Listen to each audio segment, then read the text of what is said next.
அஸ்ஸலாமு அலைக்கும் வரஹமத்துல்லாஹி வபரகாத்து. அன்பிக்கினிய சகோதர சகோதரிகளே, பிரமத அன்பர்களே, நண்பர்களே, உங்கள் அனைவரின் மீதும் அந்த ஏக இறைவனின் சாந்தியும் சமாதானமும் என்றென்றும் நிலவ பிரார்த்திப்பதோடு நான் சங்கை அப்துல் அஜீஸ். இது மறை கூறும் இறை தூதர்கள் தொடர் காணொலியில் பாகம் 101. நபி யூசுப் அலைஹிஸ்ஸலாம் அவர்களுடைய வரலாற்றில் பாகம் 11. இந்த வரலாற்றில் இதற்கு முந்தைய காணொலியில் அவர்களிடம் கனவுக்கான ஒரு விளக்கம் கேட்டு 2 சிறை தோழர்கள் பேசிய விவகாரத்தை பார்த்தோம். அதைத் தொடர்ந்து அவர்களுக்கு அதுக்குரிய கனவுக்கான விடையை சொல்வதற்கு முன்னால் ஏகத்துவ பிரச்சாரத்தை செய்தார்கள். அதைத் தொடர்ந்து சூரத்துல் யூசுப் 12வது அத்தியாயம் 39வது வசனம் 39-40 ஆகிய வசனங்களில், என் சிறை தோழர்களே, ஏராளமான கடவுள்கள் இருப்பது சிறந்ததா? அடக்கி ஆளும் ஒரே ஒரு இறைவனாகிய அல்லாஹ்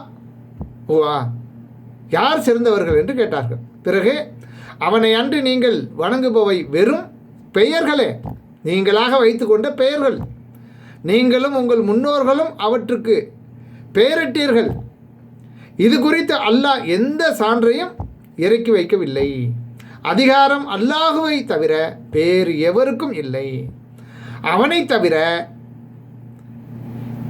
எதையும் நீங்கள் வணங்கக்கூடாது என்று அவன் கட்டளையிட்டுள்ளான். இதுவே நேரான மார்க்கம். எனினும் அதிகமான மனிதர்கள் இதை பற்றி சரியாக புரிந்து கொள்ளவில்லை, விளங்கிக் கொள்ளவில்லை என்று அந்த சிறை தோழர்களுக்கு நபி யூசுப் அலைஹிஸ்ஸலாம் அவர்கள் கூறுகிறார்கள்.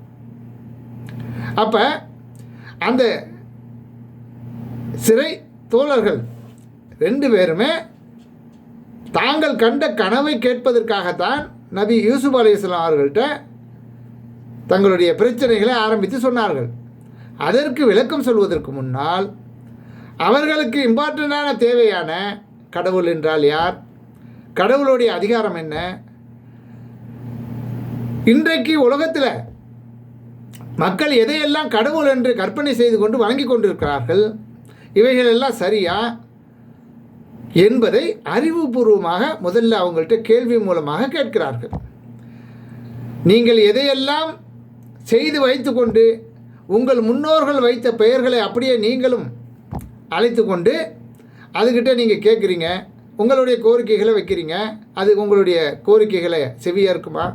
அதற்கு அவைகளால் பதில் கொடுக்க முடியுமா? அனைத்தையும் அடக்கியாலும் ஒரே ஒரு இறைவன் தானே அனைத்துக்கும் ஆற்றல் பெற்றவன் என்பதை தெளிவாக விளக்குகிறார்கள்.